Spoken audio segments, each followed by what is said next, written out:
म्हणजे मी आता पुन्हा संस्कारांवरतीच येईल.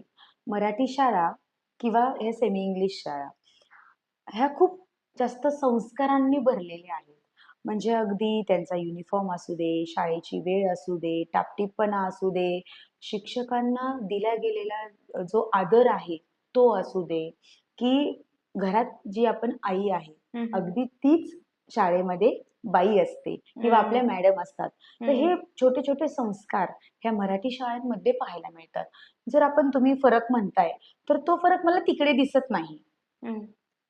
तिथलं कल्चर वेगळं आहे, तिथलं वातावरण वेगळं आहे, तिथले संस्कार वेगळे आहेत. सगळ्याच गोष्टी वेगळ्या पाहायला मिळतात. तुम्ही पण पाहत असाल नक्कीच. हं. तर ते चित्र मला थोडंसं विचित्र दिसतं असं म्हणायला मी मागे-पुढे बघणार नाही. नाही, खरं ही गोष्ट. कारण आपल्या काळातही आपणही सगळे मराठी माध्यमातूनच शिकलेलो नक्कीच. आहोत आणि आत्ताच्या काळात वावरताना आपल्याला